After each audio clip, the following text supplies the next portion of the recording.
Welcome to the Cannabis Equipment News Podcast. Hi, I'm David Manti, and welcome to a new episode of the Cannabis Equipment News Podcast. With me today is Shawn Deggans, owner of Green Nanny. Thank you very much for joining me today, Shawn. Thanks for having me, David. Excellent. Well, before we get started, please make sure to like, share, and subscribe to the podcast. You can also help us out a lot by leaving the podcast a positive review on whatever platform you use. If you want to email the podcast, you can reach me at david@cannabisequipmentnews.com. Also, make sure to subscribe to our daily newsletter so you get it delivered to your inbox first. Shawn, I always like to start with a little bit of background. So how did you find yourself in the cannabis industry? Well, I really got here through my wife. So my wife has been, actively basically involved in cannabis for a number of years. Her deceased husband basically was a grower, and her cousin is also a grower in Oklahoma who I work with on a regular basis. I've been a technology guy for about 25 years. And when my wife and I married, and I kind of got introduced into this world and saw all the medical benefits and how amazing it was, I started working with a cultivator in Oklahoma, Clint Baker, from Papa Jesus Farms. And since then, we've kind of off and on taken on projects. But since September, I've dived in headfirst and made Green Nanny like my big priority on building a consulting company that can help small, medium-sized growers, make the most out of technology, and that's where I'm at today. Okay. Is your wife a grower? She is a grower of perfectly legal things because we live in Texas. So Understood. Okay. Still has a green thumb though. Yeah, she's a gardener. We have tomatoes and squash and peppers, and we, have our own garden in the back and grow our own food and our own aquaponics system. So we're definitely involved in growing, just not cannabis. Understood. So you said you started Green Nanny in September? So, yes, we started Green Nanny actually in 2019, and it was with the original goal of really building IoT devices specifically for the cannabis industry. But a number of learning curves along the way kind of showed me that, well, my initial idea around it was probably not the best, as normally happens with a startup. But I was also working as a full-time consultant with a firm at the time as a technology consultant. It was in September that I basically put in my resignation, said, "Hey, I'm going to go do my own thing." And so since September, Green Nanny's been pretty much a majority of my focus. Okay. So that's where I'm at now. I'm trying to make it a full-time gig if possible. What was the initial idea? So the initial idea was to, in the name Green Nanny, is a nanny goat is kind of our logo, but the idea was to put enough monitoring and systems and sensors in place around a plant that the plant would almost be alive and be able to kind of talk to you and tell you like what its health conditions were and its soil level, what was going on at the root zone, and a lot of those kind of things. And what I came to find out is like, no one really wants to replace the grower, right? Like growers need tools to help them. They're not looking for something to stay out of the garden, right? So it was this kind of transition of saying, okay, we have this idea and it's not a bad idea, but no one that I know of really wants a fully automated garden. Okay. That's not typically, when I talk to growers, it's many are even sort of technology adverse, but it's more of the situation of like, hey, give me things that are going to help me do my job, help me detect things, ahead of time, not necessarily try to replace me because I don't need to be replaced. And so that was sort of the transition, was the realization of that this isn't just a technical issue, it's also a people issue.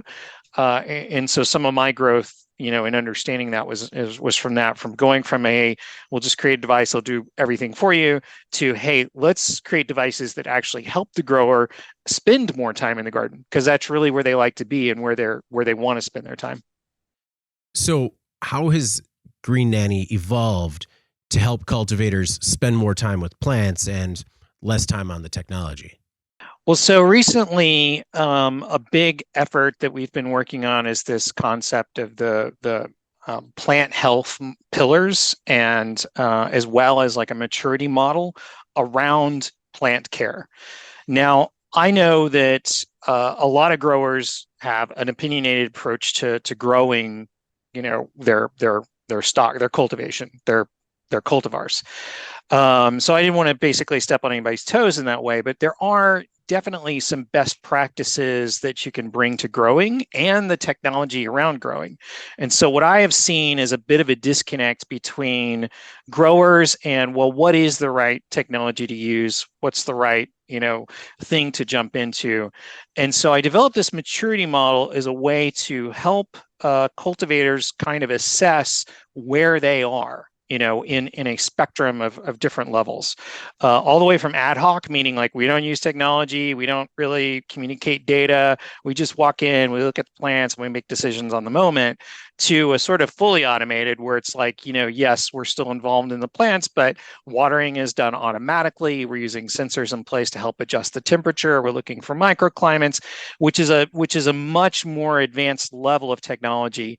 Now, David, in my experience as a consultant and a technology consultant, one of the things that kind of always upset me was when you would have a vendor, like let's say a large technology vendor, says, "Hey, here's the perfect solution for like every one of your clients," and it's typically some large, expensive setup that really requires like an advanced level of knowledge from your staff. It requires a large investment.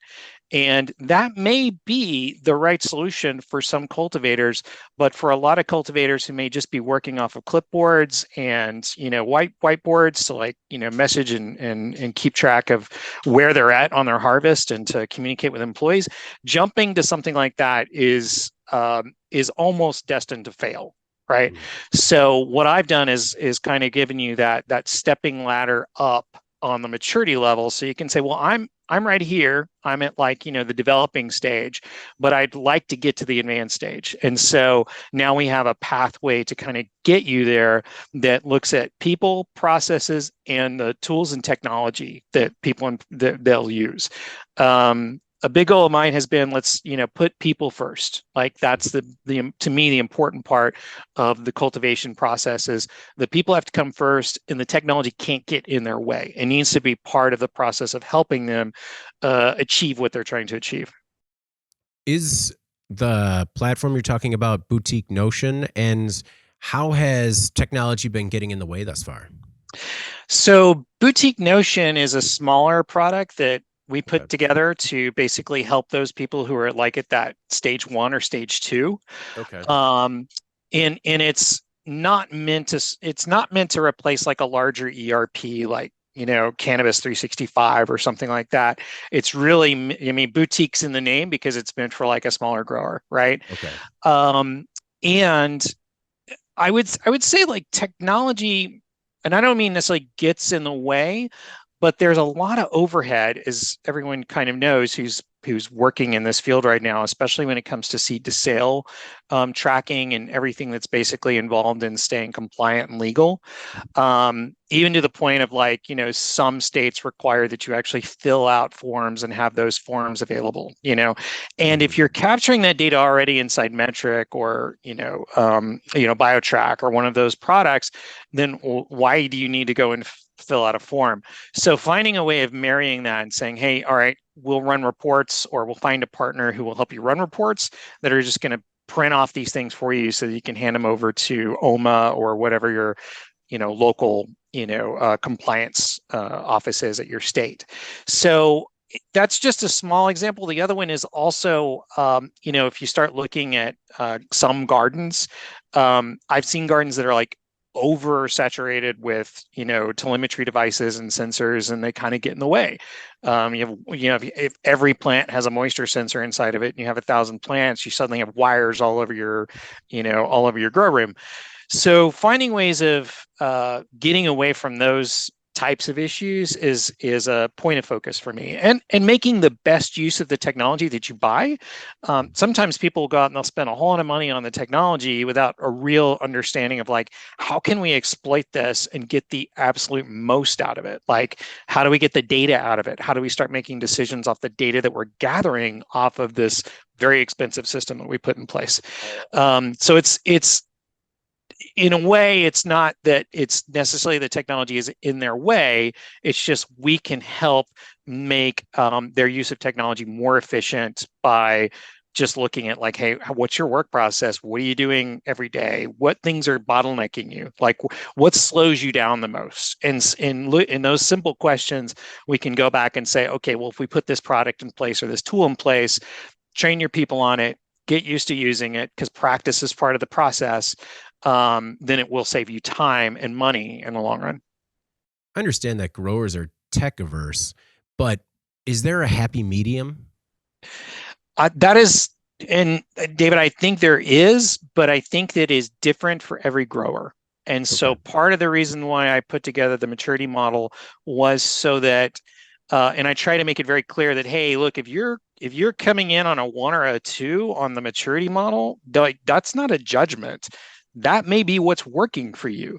And so I don't want to go in and fix things that like are, like aren't broken, right? Mm-hmm. So the idea would be that, and this is where, and I know consultants typically kind of have a bad name in all industries. It's not just cannabis, but it's kind of like lawyers and consultants. There's tons of jokes about us.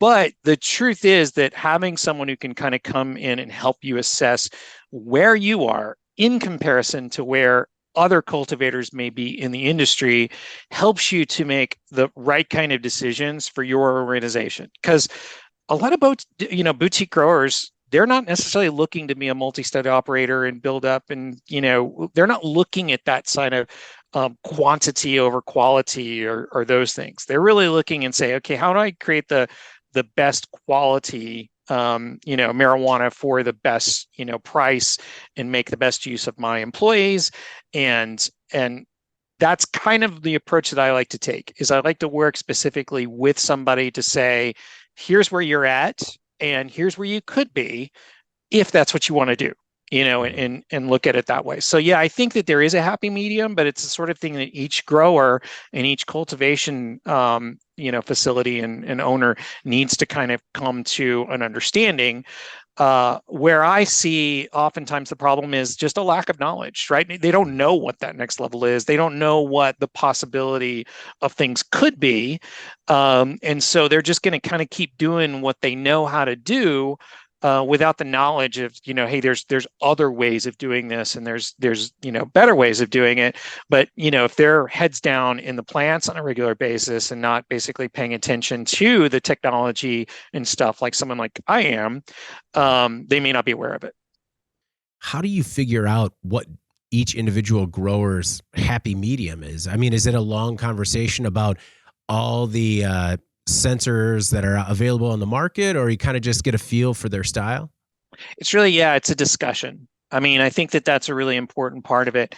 The maturity model helps, but again, it's one of those things of like they answer. So we have an assessment that we're building right now. So there's a big report that's going to kind of go along with doing the assessment. And if they take this self-assessment, we can turn around and give them a report that will give them a roadmap and tell them, hey, this is where we think you're at, and everything else. And of course, that is not going to be 100% accurate for everyone, right? Because people will be at different levels in different places.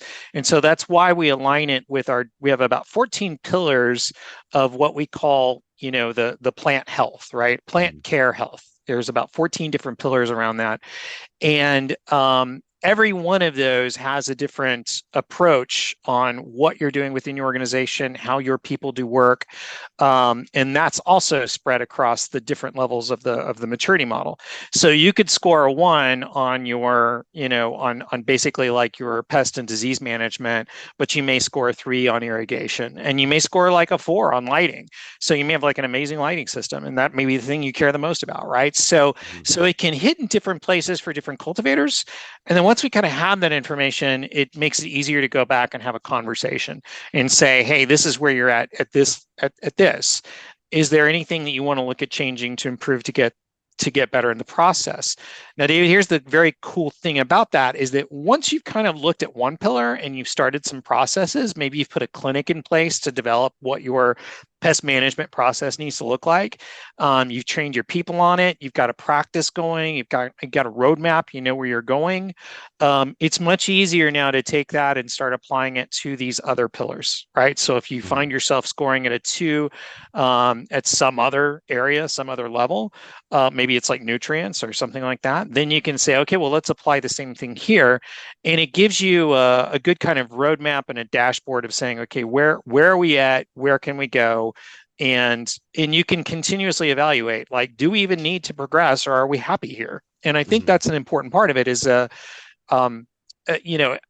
you're probably fully aware, and, in your audience as well, that, the best path to sort of get from point A to point B is iterative. It's, let's test it. Let's do experiments. Let's see if it works. Let's put it into a production mode. Let's see if it works there. If it continues to work there, then we create an SOP around it. And that's the way we work until we're ready to change that. We're ready to update and move along.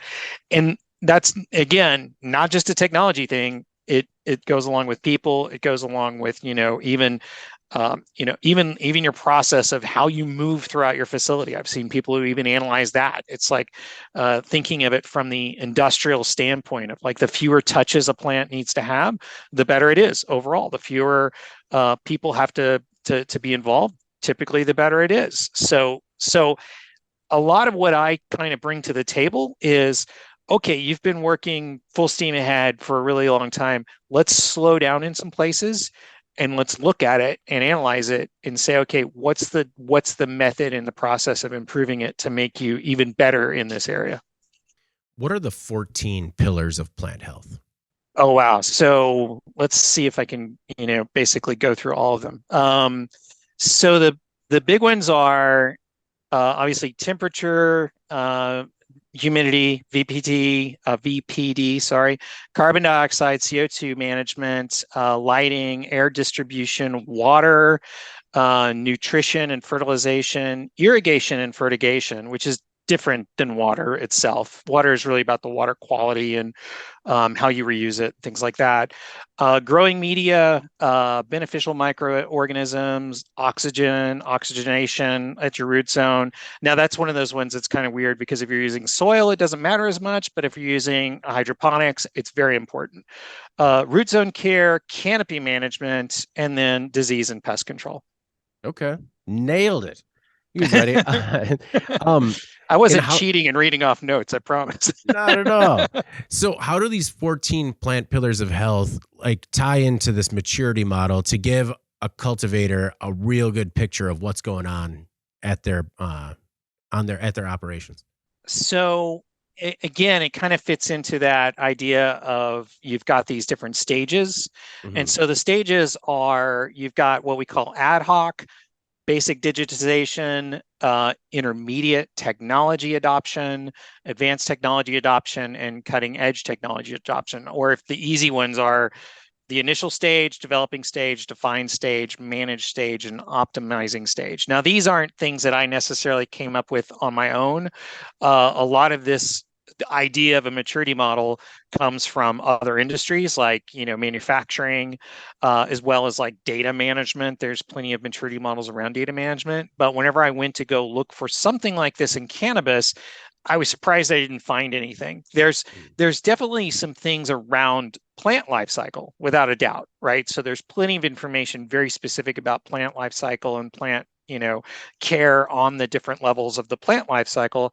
So I wanted to avoid that and look at it from the standpoint of, okay, well, plant life cycle is important. Everybody needs to know that, but how do you implement the different stages of? How do you implement germinization? How do you implement managing your veg room, flowering? How do you manage your canopy? And so I didn't find a lot of things that were specific about that, unless you go to one of the Bibles, right? The Growing Cannabis Bibles, and then you'll find a lot of opinions on, well, this is the way you should do it, and blah blah blah. So that's that was kind of an important step, but building out like the complete maturity model allowed me to do something like look at irrigation and fertigation, like specifically. So that's a good one. And what we do on that is if you go to the ad hoc level, you'll see that we have a whole section that's basically on people and managing. And what it will do is it will talk about the roles involved. Like role involved would be cultivation owner, cultivation manager, growers, cultivation technicians. And then I cover like how do people typically spend their time. And at the ad hoc level, the owner may spend time researching the best practices on irrigation fertigation to make sure that they're making the right kind of decisions. But the cultivation manager, maybe they're basically watering plants, right? So it's kind of that idea. And so we cover that from the people, and then we cover it from like processes and managing. And that's one of those where it's really looking at, lack of standardizations. What does that do? Inefficient resource utilization. What does that do? How does that affect your harvest and your yield?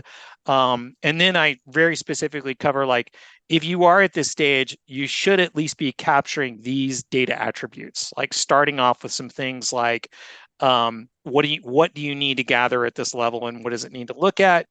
And then, all of these things, though, I want to like state that what we do is when we dashboard these things and we actually kind of start looking at numbers around it, we're tying all of these things up to basically like quantity, quality, consistency, and efficiency. So those are kind of the main primary metrics that we're tying things to. Okay. I don't know if that answered your question. It did. It did. One thing that I'm curious about is, so growers seem tech averse right now, or at least on some sort of on the spectrum. Do you foresee as the industry grows, like maybe growers' hands are going to be forced to be a little bit more tech savvy, just, when it comes to efficiencies, stuff like that, stuff that we've seen change traditional manufacturing and other industrial sectors? Yeah, absolutely. And I don't want to pick on growers just, in particular, because this is common across multiple different types of industries. As a consultant, I've worked with manufacturing, and one of the big fights is always like in manufacturing, you typically have what's called the OT, or the operational technology, right? So that's its own network. And what you'll often find is sometimes there's sort of a guardian of that area, and they're like, no, we don't want to add anything new because I already know how all this stuff works. I don't want to like go in a new direction and try new things. But I think the emphasis for change at this moment is so many states who are seeing issues with like the pricing bottoming out. So pricing really can no longer be a competitive advantage for you as an organization, right? You can't basically say, look, we got the lowest prices, because if you continue, that's that it's like sort of slippery slope down to like, the bottom, right? You're racing towards the bottom if you're competing on price. So if you've gotten by in the past without being able to make better use of your resources, better use of your people, better use of your equipment, you're going to have to do that now, or you'll go out of business. And I hate to be a doomsayer about those kind of things, but it's been shown over and over again that, organizations who are adverse to embracing new technologies and changes in the overall environment of technology and business end up finding themselves becoming Blockbuster, right? Or someone like that. And it can very easily happen to a cannabis grow that is competing with like a multi-state operator of some kind who's at a level 4 on our maturity model, and is able to produce quality and quantity and consistency, and they're able to do it with amazing amount of efficiency, which means like their product is on the store shelves right up there up front, and people ask for it because they recognize it. They're like, this is cookies, I'm going to grab it, because I know what it is, right? And I've often said, like, you may not love Budweiser, but anywhere you go and order a Budweiser, I don't care if you're in Detroit or Japan, that beer is going to taste the same. And there's something to that, right? There's something to that. It may not be the best beer, but at least it tastes, it consistently. And whenever you look at cannabis, what are you kind of looking for? You're looking for something that, like, hey, this, this gave me a really good effect. It's the effect that I was looking for. And I'm going to go back to that brand. And if I go back to that brand one or two times and I don't get that same effect, it's different every time. I'm going to look for a brand that's probably going to give me a more consistent, expectation. That if Hmm. I'm smoking a particular strain, I want it to smoke a particular way and I want it to feel a certain way. And if I go to if I go back to that brand and that doesn't happen, I'm disappointed. I go find somebody else. Yeah. Your background, you have a lot of experience working within IoT. What is the state of IoT in cannabis, or the cannabis Internet of Things, for lack of a better term? So it's interesting. The majority of your cannabis IoT systems are really tied to control systems, right? Hmm. And so you'll see your big kind of players out there like Trollmaster, right? You've got that as your control system, and what typically happens is that if you're wanting to use sensors or any kind of sensoring technology around that, you're going to need to buy that product and Hmm. use that. Now, there have been a lot of, I guess, sort of advances lately around IoT specifically for agriculture. And so some of those things I can see moving over into the cannabis space fairly quickly. Hmm. I'm working with a partner now, and we're talking about using basically cameras and object detection to be able to look at a large room of plants and at a very small level detect things like mildew and mites and other types of possible pest issues or health issues around the plant. Um, but I think traditionally there's very few IoT folks at the moment who just have like a cannabis specific focus. Hmm. And that's fine, because again, a moisture sensor is a moisture sensor. A pH sensor is a pH sensor. It doesn't necessarily have to be like have a little marijuana leaf on it to make it special. Yeah. But again, I think that one of the big problems with IoT in general, not just for cannabis, is the fact that you have a lot of platforms that basically kind of want to do vendor lock-in, right? You Hmm. you do the platform, you buy the devices for it. It's going to be on a particular protocol. If you even want to get to your data, you may have to pay for it, which I Hmm. think is ridiculous.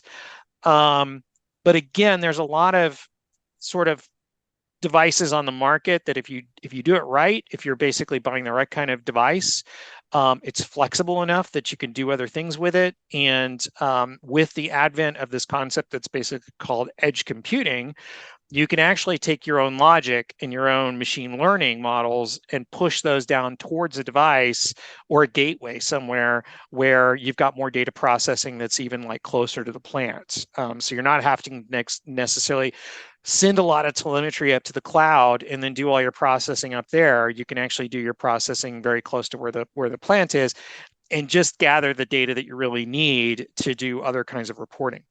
And so IoT is like in a very interesting place right now. There's lots of different protocols. So knowing what the right kind of protocol is to use, knowing whether it's going to work inside your facility, because a lot of the facilities that I see, especially indoor grows, are basically big metal warehouses with metal walls between every single grow room.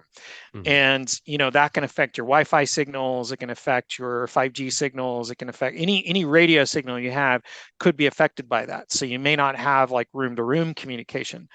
So again, I can talk about IoT all day, but that's definitely where we're at. Is cannabis is not necessarily being left behind, Hmm. but they're definitely seeing some of the same issues and problems that IoT kind of has had in general for a number of years.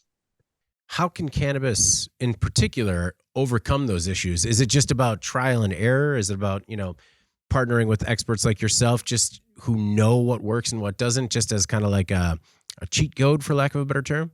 Oh yeah, I think that without a doubt, finding consultants who can basically work directly with you on those things, and especially can come to your location. I think like that's really important.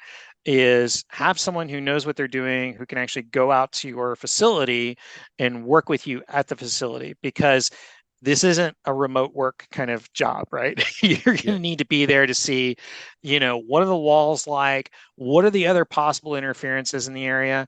Especially if you're trying to go wireless with these things. Now, if you're going with a traditional, I'm going to use a control system and it's wired, you may run into the early initial problem that I was talking about. It's like, well, now great, you don't have to worry about wireless or radio signals being a problem, but now you have wires everywhere. And whenever you're trying to basically get to your plants, or you have moving beds or any of these other kind of things, that can basically prohibit working close to your plant. So there's a lot of different trade-offs involved in that, and I'm trying my best to basically kind of constantly stay up to date with where cannabis is in this IoT world, and what are some of the best solutions on it. How do you stay tech agnostic as you go from facility to facility, and offer the best solution for each operator without being beholden to a supplier or something like that? Well, so mine is choosing my partners very carefully. So one of my primary partner right now is an organization called Clarify. It's Clarify IO. And they're out of Norway, and they didn't even begin as a cannabis. They're just basically an IoT platform. But I really liked it because it had a lot of collaboration options. And when I looked at it, I thought, okay, this is a kind of thing that I can bring to the table for a lot of different cultivators, and it will meet a lot of different needs, especially whenever I look at my own maturity model and say, okay, where does this fit? It can quickly get somebody across multiple plant pillars from like a level 1 to a level 3 or 4 very fast. So that's one of my kind of deciding factors. But I also am very, I don't want to be beholden to anyone, right? Mm-hmm.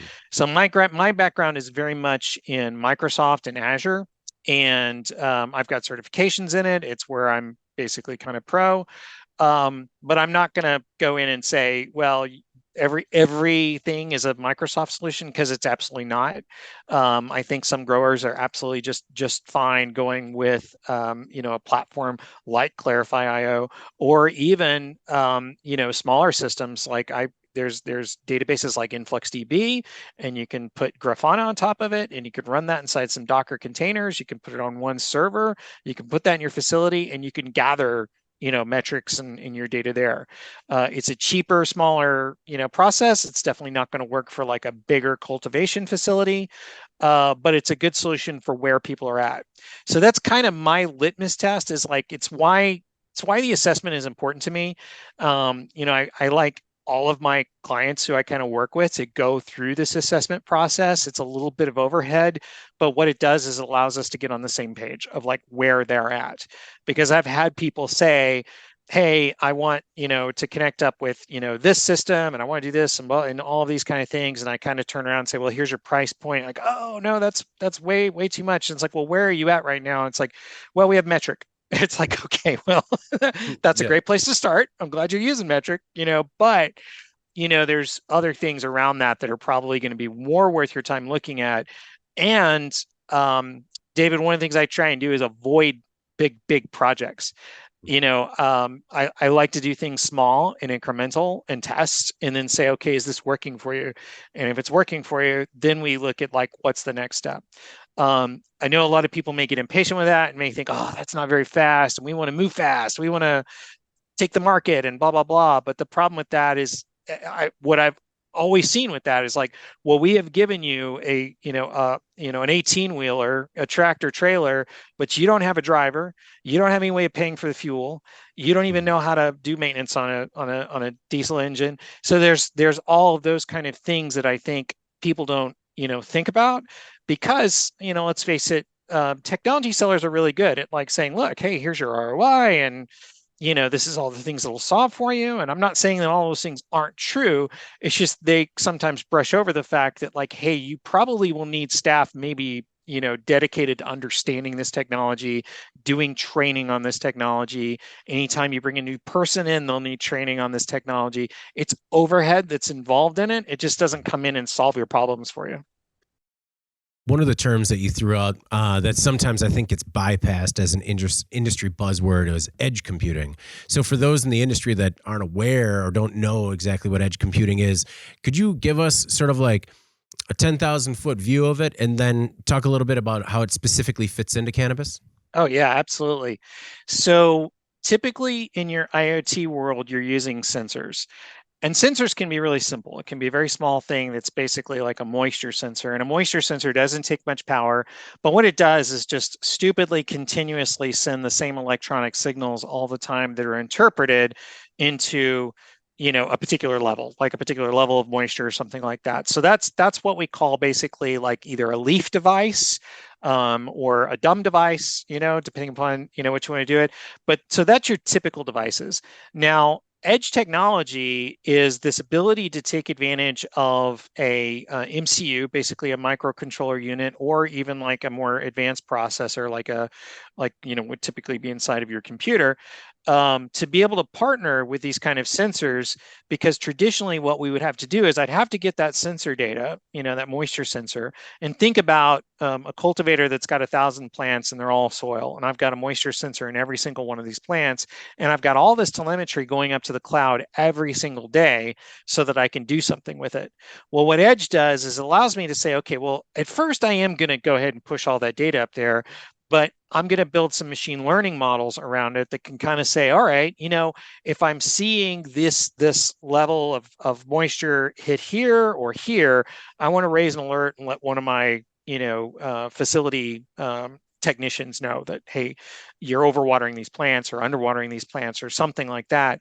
So I take that model, and instead of running it in the cloud to send them alerts, I move it down to an edge device, because now that model can basically run in my facility near my plants and make decisions in real time. And so instead of needing to send all that data up to the cloud, I can just collect it there.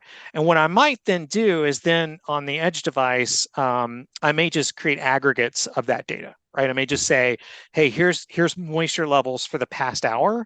And then I'm going to send that aggregate up to the cloud so I can do reporting on it there still. But I've saved myself on the cost of sending telemetry up to the cloud, and then storing all that telemetry on the cloud. Right. So it has some cost benefits.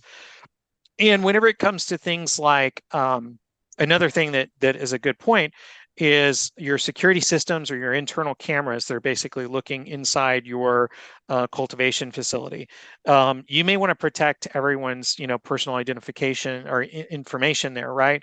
So storing that type data, on-prem and not sending it up to the cloud gives you the opportunity to kind of go through and blur out people's faces if needed or something like that. So those are kind of some of the many use cases for doing edge technology. But the best way to think about it is that I'm literally taking some of the power and analytics capability that I would have in a cloud system like, AWS or Azure, and I'm moving it closer to the device and closer to the plant itself so that I can make those kind of decisions, in a faster time period, and have them there on my facility and close to me. One thing that I hear is that edge computing and IoT always sound great, but they also sound expensive. So, is it possible to do this on a budget, or is it just you're all in? I think that it's possible to do it on a budget. And by that, I mean starting off on kind of a small proof of concept within your facility to see. And I encourage cultivators to prove out, that the solution. I mean, it's on me and it's on them, like a joint relationship when we go to like do one of these things to say, let's prove out that it's actually helping you, that it's actually useful. And it's better to do that on a smaller scale. And you definitely can do it on a smaller scale. There's a number of, again, like Clarify IO, I'll point out to that. Like it's very easy to get that stood up quickly. It's easy for me to get a couple of devices on there to start basically looking at those areas of plant pillar.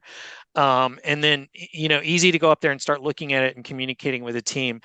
I think, again, I'll kind of point back to one of the big failings from technology to our customers is often this idea that, oh no, you need to go all in. Like this needs to be, it's going to be a big project. It's going to take 6 months. You're going to have to spend $250,000 a month, something like that.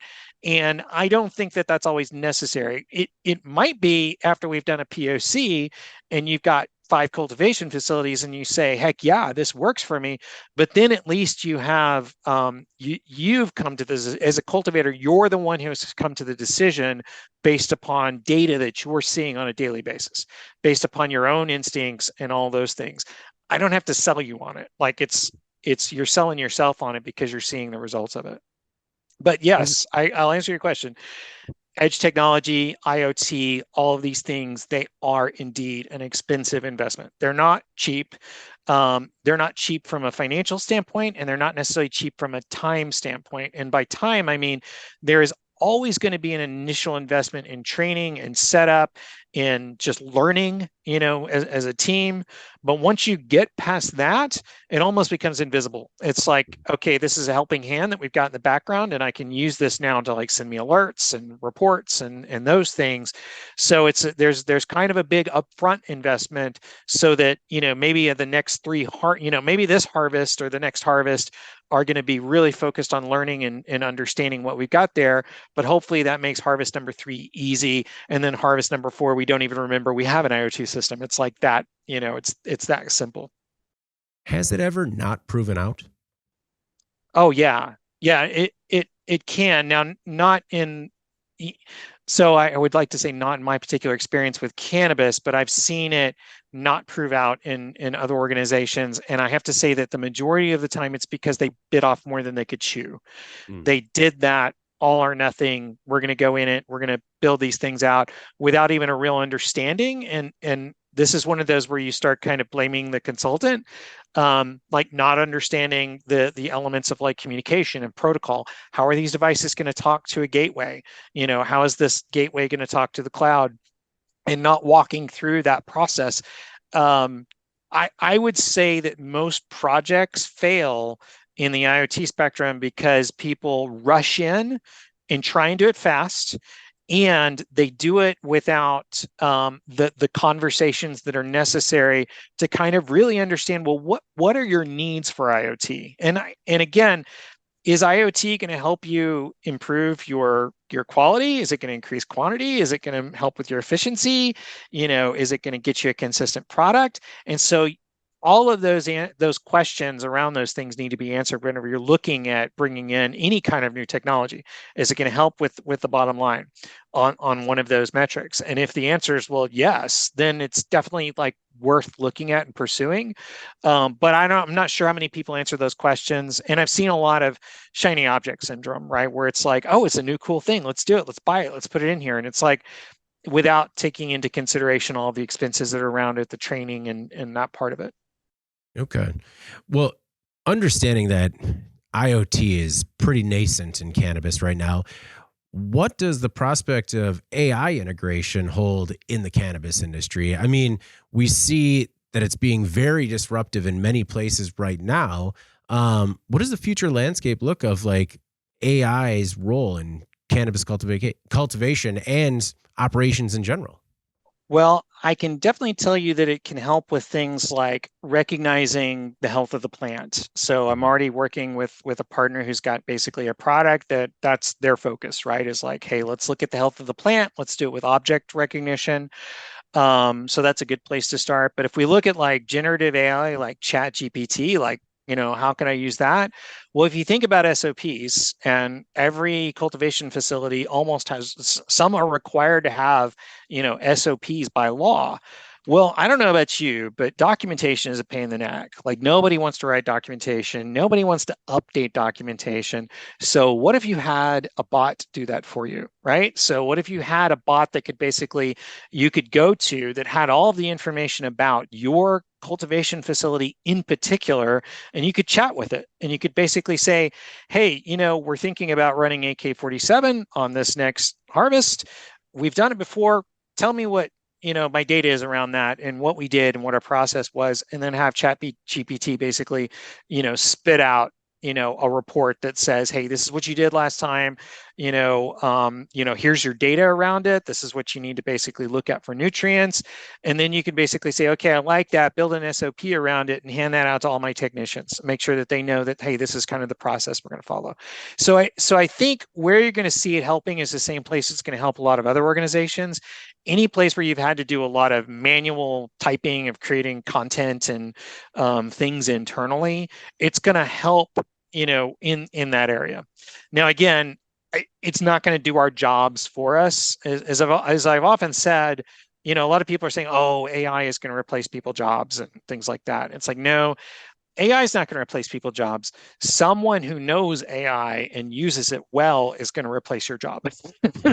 and that's kind of the trick to it, is where do we find places that are going to be able to help cultivators here? Again, it's that whole concept of how can I take away that burden of all the technology and administration and some of those things that cultivators have to do, so they can spend more time with the plants. I've looked a little bit about this concept around, smart rooms, right? So this is basically an intelligent grow room, and you can talk to it and you say, hey, what's the state of my grow room at this moment? Well, the temperature's here. I'm seeing a microclimate over here that could be a problem because fungus tends to grow whenever the microclimate looks like that. We just did a watering, we just did nutrition. This is the state of the plants. Like that kind of concept, I think, is a little bit science fiction at the moment for most cultivators, but I don't think it's not outside the realm of capability, right? It would be expensive, but it's definitely a thing that you could do today, right? It's not a future thing. I think it's a future thing mainly because of, like, is it worth the cost to build something like that? And I think with most technology, that's a thing you have to look at. I've seen some really cool stuff where people basically are using augmented reality to put on a headset and walk into a grow room and be able to see, like, infrared predator-like visions of the plants, right? And that sounds amazing and cool, but who's got, $5,000, who's got, what's the new Apple? Who's got $3,800 for every one of your right, to give to every one of your technicians to be able to go in and do stuff? And what's the real added benefit of that versus going around with a temperature sensor maybe and checking to see, hey, what's my microclimates look like, or putting the right kind of instrumentation in place that's looking for microclimates. So it's which is why it's a good idea to have a discussion about these things from someone who's a little bit more neutral than, say, a vendor. And nothing against vendors, love them. But there's not very many vendors who are like, oh no, you don't need our solution. Yeah. Like, Yeah. At the end of the day, the vendor out doesn't there, but exist. they're rare. Yeah. Yeah. They don't exist if they don't vend what they have for Right. sale. Exactly. Yeah. But doesn't stand to reason that I recently saw this really interesting demonstration of AI in agriculture where, once everything is kind of built in, and I know that it's expensive, but you think of this IoT infrastructure that we're already putting into these grow rooms, where AI could basically understand everything about the room and then at least make recommendations as to what needs to be harvested, what should be planted next, where levels need to change. And it kind of blew my mind as to how it could make a room smarter. But I don't, kind of to your point about growers being averse to technology, I don't know if, if that would be embraced as much. Well, and I think the key to that is, I think it would be, but what it's going to have to do is use your growers' knowledge. And I think like that's where some of these things kind of miss the mark. And you could even argue that my maturity model would miss the mark with that, because I didn't go to 25 different growers and kind of say, hey, what's the best way of doing these things and these other things? I'm going off of some very general knowledge about cultivation processes. I've gone to like some specific books and, information about that. But, I'm sure that there's probably a grower out there who can look at my maturity model and look at something and go, no, sir, nope, that's not the way you do it. And because there's multiple paths up the mountain, right? There's multiple ways of doing things. I can talk to one grower. As a matter of fact, I just talked to a grower recently, and he was like, hydroponics is it. Like, it is the only way to do this thing. Like, if you're not doing hydroponics, you're a noob.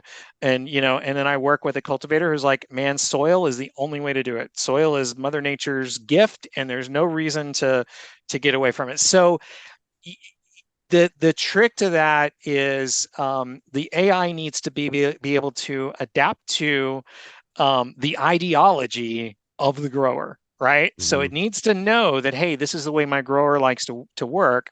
They prefer to use, cocoa as their grow medium, and so we need to take into consideration things around cocoa, like it will absorb your nutrients. Like the AI needs to kind of understand those things.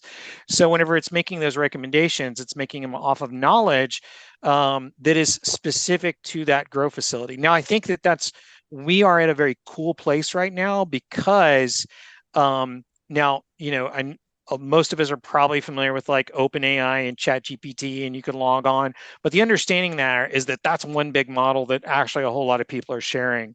We are at the point now where you can get that same type of model and you can run it in your local facility, and you can run it on your data. So Mhm. but the trick there, and this is one of the reasons why I created the maturity model, most people don't have the data. Most people aren't collecting the data necessary to feed to a model like that so it can help make smart decisions about what are the next steps and what should our next harvest look like. So a lot of what I want to do is help growers get in this position to where at least they're starting on that roadmap to be able to get AI. So you may not have a model like day one, but if that's a goal, if you want to get to that point, then we have to start collecting the right kind of data specifically to your plants and specifically to your environment and to your people. We need to have that collected somewhere, and we need to be able to make smart decisions off that data, and then eventually use that data to train a model so it can start taking over some of those, I would say, mundane tasks and steps, and help with the forecasting. I think Mhm. forecasting is, again, one of the reasons why I've got my ad hoc level is because I've met a lot. It's like, dude, the only thing I care about is the harvest that I have going right now. I've got these things in my bedroom. I've got these things in flower. I know that I've got X number of orders that are expected to be fulfilled by, all these dispensaries, and I got to get stuff, cured. I got to get it, trimmed. I got to get it packaged. That's it. And it's just, that's a loop. There's never a Mhm. point where you stop and kind of go, where am I? Where's my business? Am I growing the right thing? Am I really, like, can I look at sales numbers from data that's coming in from my dispensaries, my partners who I'm working with out there, and see, hey, how is my product selling? And am I making decisions on that? I don't know how many cultivators are now. I'm sure that there are some, because there's plenty of people who are at that level 2, level 3, and level 4 maturity levels. But I'm pretty certain that there's plenty out there that are just like, man, I wake up, I got my coffee, what am I doing today? And Mhm. that's how they run their business. And you know, it's totally understandable. Not trying to be judgmental, but if you're running your business that way, you're missing out on a lot of opportunity. And I think that's the way I kind of look at it. It's like you're missing out on opportunity to be able to put better product into your customer hands in a more timely manner, to meet the expectations that they're looking for, because you're really not thinking ahead. You're not thinking of like harvest number 6. You're just thinking of harvest number 1. Is someone is there someone out there right now that's like halfway to harvest 6? I mean, a lot of these industries are all follower industries, right? Where as soon as there's the one that hits it, then everyone's like, "Okay, we got to get into this in a big way right now." Is somebody almost there? So no one I'm specifically working with, but there's definitely some folks in Canada who I would say are there or close to being there. And California, there's a few there. It's I'm trying to remember some specific names of some facilities that I would say, yeah, those guys are there. In Canada, there's a facility in Canada for sure comes to mind. It's huge. It's one of these giant, you look at it and you think, what do they do? Build airplanes there? It's that kind of place. And yeah, they are to the point that, they have their closed off rooms, and there's mostly like robotic systems that are, working through that room to look at their plants, and all of their watering is automated. Their lighting is automated. And you may have growers that go in, but when they go in, they basically dress up in bunny suits, and they're fully, they go through a decontamination process. And so they are there, but Mhm. they typically, like in the States, are going to be one of these multi-state operators or one of the larger, facilities that are in Canada. Now my market, which is primarily Oklahoma, I don't know of anybody who's even close to to that. Okay. Is it possible? And again, I'm kind of curious just where we're at in it. I think it was Bex recently did a whole campaign around AI, right? Where the AI had the recipe for the beer and pretty much everything other than the physical manufacturing of the beer. Everything else was AI generated from the recipe all the way through the marketing of the actual product. Does that exist in cannabis? And how close are we to that? Like an actual AI generated cultivar? Well, and see, I would even question Bex, like how much of that is actually fully AI automated and not humanly, there's not a little bit of a human element involved in the process of tweaking the data and tweaking the prompts and tweaking yeah, exactly, the elements along the path to get there. So my skepticism kicks in because I work in this field and I know how these models work. To say that, oh, it did it all on its own, all the way from like one end to the other, I'd want to see the data on that, right? But are we there yet for cannabis? I I I honestly don't know. And one of the areas that interests me lately that I've been trying to get a little bit more into is the tissue culture game, right? The idea of, like, instead of basically growing a mom and cutting a branch off and cloning from that, that I'm now getting into using tissue culture. And I have read some reports where people are using CRISPR, which is your genetic, workshop, right, to kind of go in and do genetic modifications of plants. A lot of it, though, is really strange. It's like, hey, let's get THC out of this plant and let's put it in like a different plant, which I think you're going to find. I think you're going to run into like some of the problems of, we don't fully understand everything about the cannabis plant yet. It is a thing that we are still in the process of learning more about. There's a lot of like what I would call tribal knowledge, right? And this is what's been passed down from our wonderful black market growers who've been growing for the past 40 or 50 years, that tell us, like, they inform us today on like what we can do with particular strains and recipes and things like that. And I think this is invaluable information, but because it has been a prohibited item for so long, there's just not enough scientific research around cannabis at this point, I think, to be able to go and say, all right, let's use AI to genetically engineer a new plant, or maybe even suggest strains. Now that might be a possibility. You may very easily be able to go in and say, hey, I've got this strain here and this strain here. Let's combine them together. And what do you think the outcomes are going to be? Now, again, generative models, and this is the nature of generative models, is that, just to be frank, they make shit up. That's what they're doing. They're generative. They're not necessarily thinking things through cognitively and rationally the way humans do. Not yet, anyway. I see there's going to be a point where we will have a collection of different types of models, and the generative part may rely on the rational part to work together. But right now, when you're looking at something like ChatGPT, it's a generative model. Now, granted, it's like a human who has basically been reading books for 1,000,000 years. So it knows a lot, and it's able to use that information to do things with it.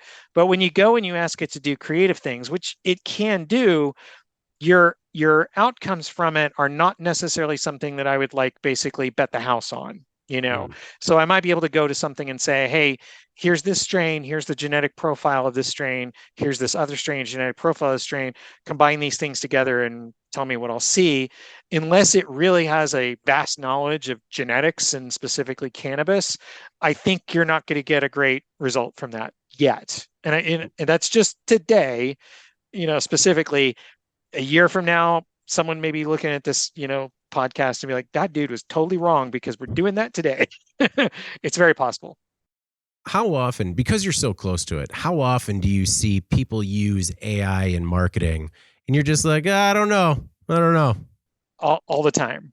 Yeah, people are using AI in marketing all the time. And I think who's latching onto it are your very small organizations. And, I do myself, like, I've got Instagram. I use Midjourney for creating the majority of my imagery and things like that, for it. So Mhm. it's, and of course, I use it for generating content and other types of things. The really good ones, the really good people who know how to do this, you won't know. You won't know the difference. You'll think that this was basically human created, because deep down inside, I mean, it's not like I can just go push a button and it does all the work for me. I do have to contribute quite a bit to the process that the AI model is going through to generate stuff. What it does do for me is it basically saves me time of having to type out word per word and then go back and do editing and reviewing and those things. I can generally kind of jump in and create something fairly quickly and get it ready for production. So it's kind of again, like it's a tool. And Mhm. that's the thing. It's important for people to understand. And like any tool, if you try and put in a screw with a hammer, it can be done, but is it the right way to do it? Like, you have to understand like the tools and things around it to be able to make the best use of it. So yeah, definitely, I see a lot of AI going into marketing, especially in imagery and in Mhm. text and that area, and it's going to continue. That's going to be further down. You're going to continue to see that. Well, Shawn, thank you very much for taking the time. Honestly, it's kind of blown my mind a little bit. But before we get out of here, is there anything else that you want to make sure the Cannabis Equipment News audience knows about yourself or Green Nanny? Sure. Yeah. So if I can, I'd like to pitch my Grower in the Loop website. So, Okay. because that's the place right now where if you are interested in learning more about, the maturity model and you're interested in saying, hey, how do I make the next steps in my technology, or even like, look, I don't know anything about technology and I just need somebody who I can like bounce some ideas off of. If you go to growerintheloop.com, it's like one word. There's an email sign up, and if you sign up on there, then you'll get my initial little instructions on what the grower in the loop process is and how the assessments work and some of those things. Just basically 3 emails you'll Mhm. get. But then I kind of send out some newsletters occasionally saying, hey, this is where I'm at in the process and this is what I'm working on. And additionally, starting in, very soon, I'm going to be working fractional CTO with Papa Jesus Farms. Mm. So you may see a little bit more of me popping up into Papa Jesus Farms, Instagram, and communication around that as we kind of take Clint's facilities there and start building those out and testing automation. And Clint's a great guy. He's like, yeah, let's test it. Let's see. I mean, we're set, as long as it doesn't damage my plants or hurt a harvest, we can go for it. And so I'm looking personally, I'm looking for cultivators, that are like that are like, hey, look, I'm interested in doing more with my technology than what I'm presently doing. I'm not a big facility. I'm not a giant facility. I'm just, a small group. I fit my pricing and things so that it matches with that customer segment. Excellent. Well, Shawn, thank you again for taking the time, and I hope we get a chance to do it again soon, especially after it's Papa Jesus Farms that you're going to be working on. That's it. Yes. Yeah, after you start working there, man, let's have you back. I want to see how everything's going. Okay, that'd be awesome, David. I appreciate it. Thanks for your time.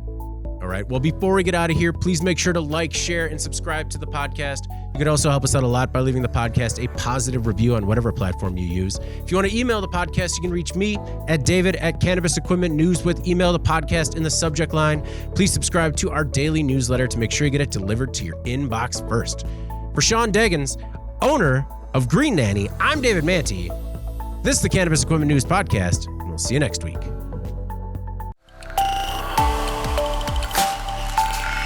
Thank you for listening to the Cannabis Equipment News Podcast.